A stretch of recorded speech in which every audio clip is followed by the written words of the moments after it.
Welcome to Planted, Finding Your Roots in STEM Careers. Journey with us as we navigate the winding path into plant-related careers with professionals who have taken root or are still branching out. I'm Megan Wiesbrook. And I'm Jessica Turner-Scoff. Today we're talking about choosing a direction, and our guest, Ashley Tuffin, is an undergraduate research intern here at the Morton Arboretum. Ashley is still winding a path through the field of biology. Thanks so much for joining us. Thanks for having me. Ashley, I hear your path links volleyball, Sweden, and DNA. Now, those three things, there's not a lot in common there for me, so I would love to hear how you connect those dots. Yeah, well, I started playing volleyball when I was around 10 years old, and I've continued playing it until now. I've played on a few teams, like the East of England under-16s and the Edge Hill volleyball team too. Whilst at Edge Hill, actually, I was on a Swedish internship in the summer, and now in America, I'm working on DNA in the lab. So just curious, what position you play in volleyball? In one of the competitions, I played as a setter, and another, I think, was reverse hitter because I'm left-handed. Really quick, in the lab, has that left-handedness affected anything that you do? Not really, no. Pipettes seem to be ambidextrous equipment. Oh, that's good. Yeah. That's good. I know you've been here since the fall, but what has been your most surprising thing about being in the United States? Because you're from England. So what has been most surprising that you've noticed about the United States since arriving? Yeah, the weirdest thing, I think, is how big things are here. Like cars and roads and the distance between places, even onions. Can you talk a little bit more about that for real quick? What's the size difference? I don't know. The onions just, they're bigger. It's hard to explain. But the one thing that's the same is the tea. Oh, well, as Americans, we have a very complicated relationship with England and tea, but we won't get into that today. Okay. We're really excited to hear about how you've approached selecting a career, especially with so many different interests and, how you kind of formulated that path. So can we get started? Yeah, sure. Ashley, usually we like to start in the beginning because most paths we follow back to the start. And I understand that the UK and England has a slightly different education system than the US. Can you give us a quick overview? Yeah, sure. So we have reception, which is like kindergarten, and then we go into primary school, which lasts until year 6. So I think years and grades are the same ages and everything. So after year 6, we go into secondary school, and that lasts until you're about 16, 17, and then you do sixth form or college. Then after sixth form or college, which ends at 18, you go to university for your degree. Okay, and so at what age is it that you start to kind of get to, I don't want to say specialize, but get to choose more of the content of your schooling based on your interest? Yeah, so around year 9 or 10, you start to choose your GCSEs. So there you can kind of specialize what you want to go into a little bit. But then even more in sixth form, you choose 4 A-levels or 3 in precisely what you want to do. So I chose physics, chemistry, biology, and philosophy and ethics. That's very cool. So do you find the ethics and philosophy help you in what you do? I suppose there's ethical concerns when you're looking at DNA and any kind of genetic modification kind of stuff. But apart from that, it's pretty standard. So what was your first job that you ever wanted, like when you were a kid? What was what you thought you would do? Ooh, when I was really young, I thought I wanted to be a magician or a builder. Ooh, a magician. So was there a favorite illusion that you had? Yeah, I had this top hat with a puppet bunny inside, so that was a good little trick, pulling the bunny out the hat. So, Ashley, I know that you had mentioned you got the opportunity to start to choose some of your coursework, and you initially chose biology, physics, chemistry, as well as philosophy and ethics. What was it specifically that drew you to the field of biology? Because I understand that's kind of where more of your internships and more recent opportunities have been in that field of science. Yeah, so I wasn't really sure in secondary school what I wanted to do. I even chose art and design because I had an interest there.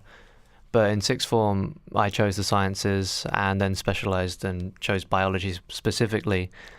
It was the most interesting to me. It didn't have too much maths. It had plants, which are great. That's really what drew me in. Now, was there anything in pop culture or experiences as a kid that, well, was it pulling the rabbit out of the hat? Was it that really kind of got you excited about biology, or was there something else? I think it was actually Pokemon.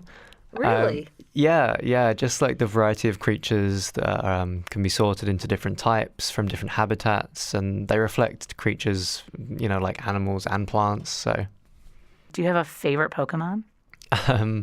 that's tricky, but my favorite three, I think, are Gengar, Butterfree, and Squirtle. Okay, so I've played Pokemon Go, but can you describe what those creatures are, what animals or plants that they are similar to, and what habitats they would hypothetically live in? Yeah, so these are all Gen 1 Pokemon, so they're kind of basic, I think, but... And Gen 1 Pokemon, for people I'm not very familiar. So Gen 1 is the first 151 Pokemon made and released in the first games. Man, you know your stuff. Yeah. So where are they? What types of animals are they, and may they hypothetically live? Yeah, so Squirtle's a water Squirtle. Okay. I'm pretty sure they're freshwater and they shoot water from their mouth. And Butterfree is just a butterfly, really, but Okay. it's quite big. It lives in forests. Gengar's a bit of an odd one. It's a poison ghost type, so it's really just a ghost thing. Yeah. Still cool. So Megan mentioned Pokemon Go. Have you has this benefited you on your travels to, Sweden, back home here in the United States?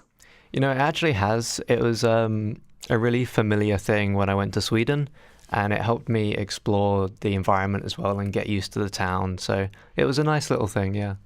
So I know we're going to kind of dig into your internships in a little bit, but I know more recently you've been working in the field of genetics.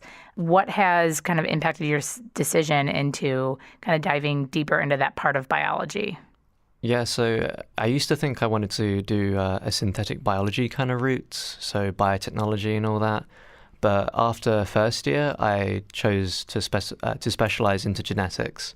And the early courses at uni really reinforced that decision. I knew I wasn't a great fan of human biology, although it's interesting. And genetics was the route I wanted to take, yeah. And were there ever points where you reconsidered your degree or had difficulty narrowing in on, what section you were most interested in? Yeah, so everyone at Edge Hill has a common first year. So we all do the same modules in the first year, regardless of your specific biology course.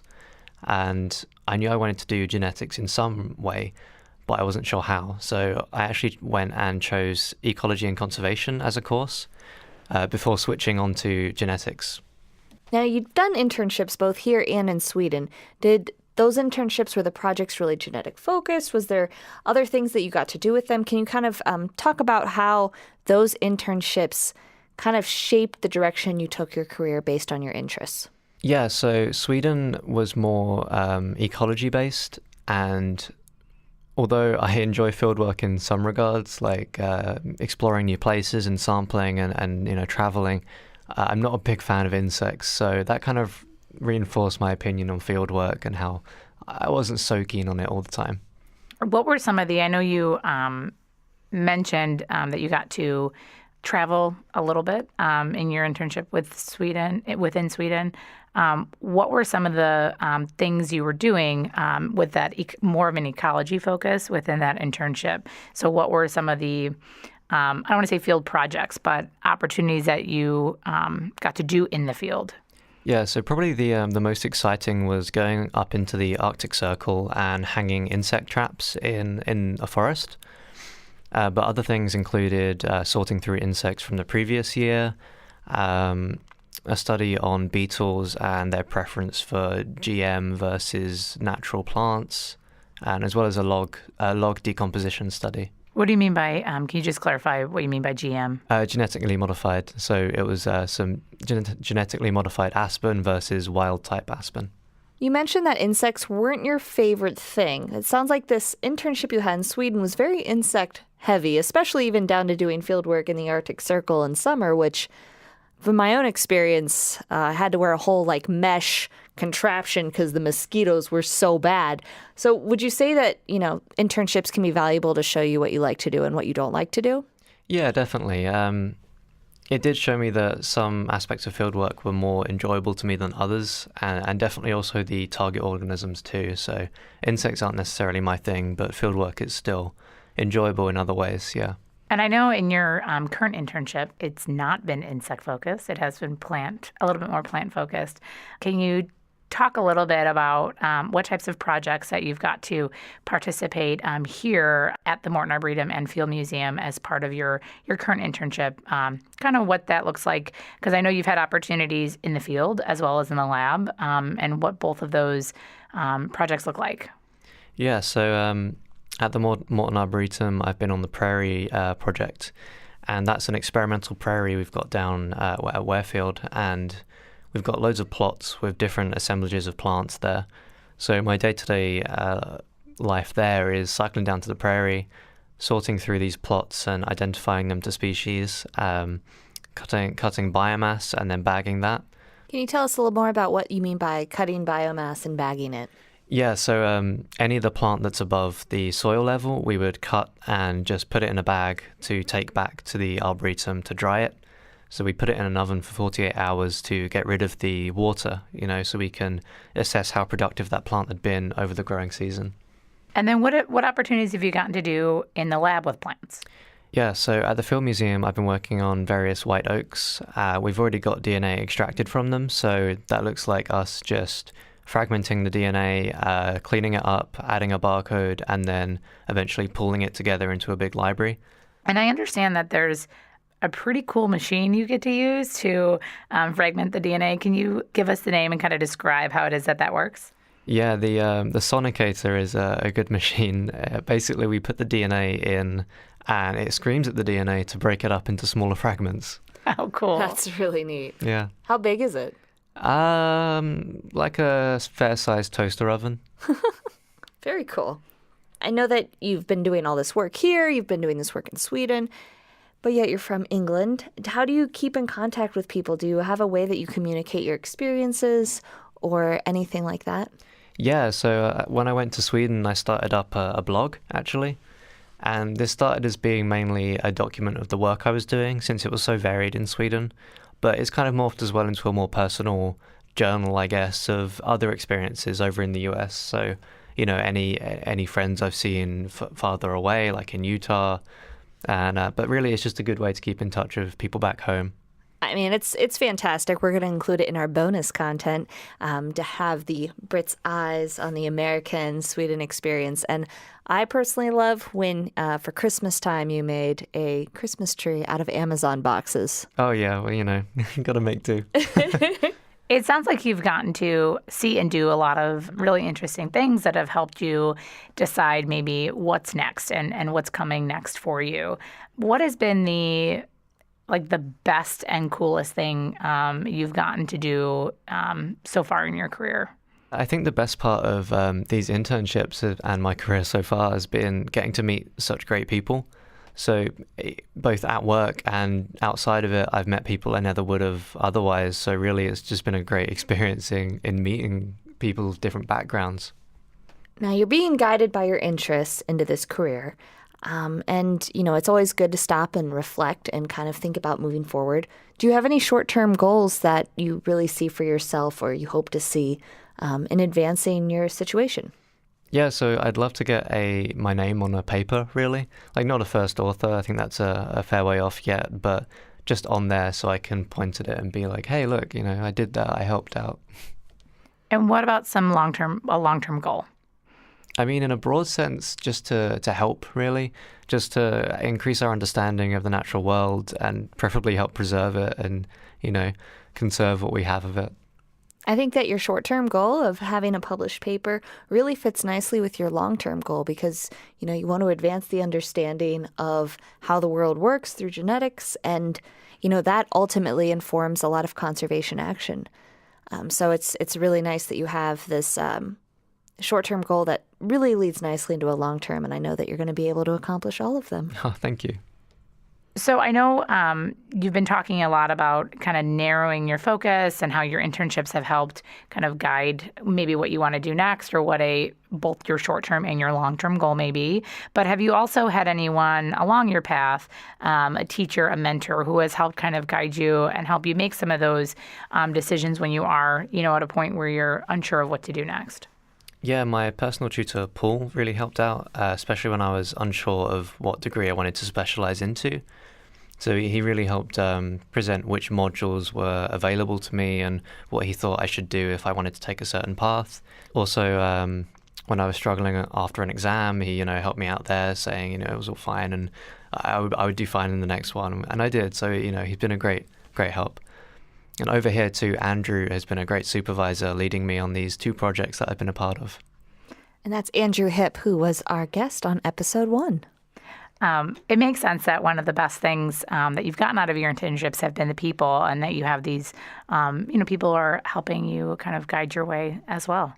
I do have a question to ask you, Ashley. You've had these great experiences doing study abroads, both in Sweden and United States.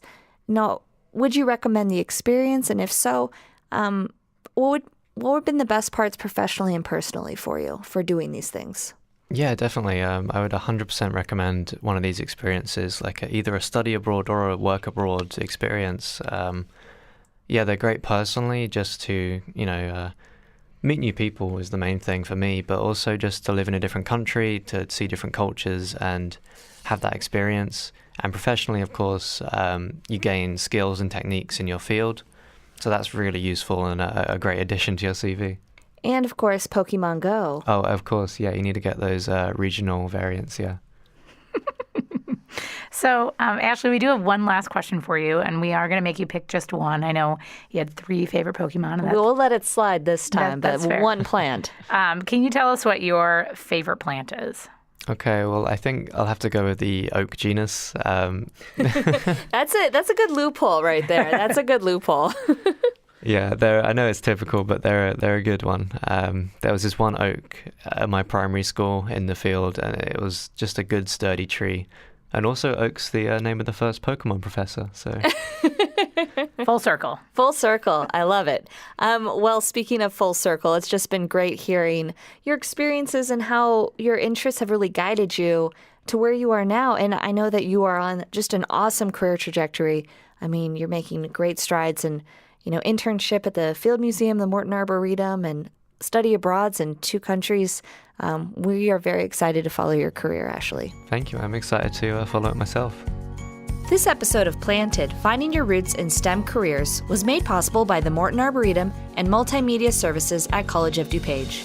Check out additional resources and bonus content at www.mortonarb.org/plantedpodcast. This is Jessica Turner-Scoff And Megan Wiesbrook. and we hope you'll continue to join us as we journey into STEM careers.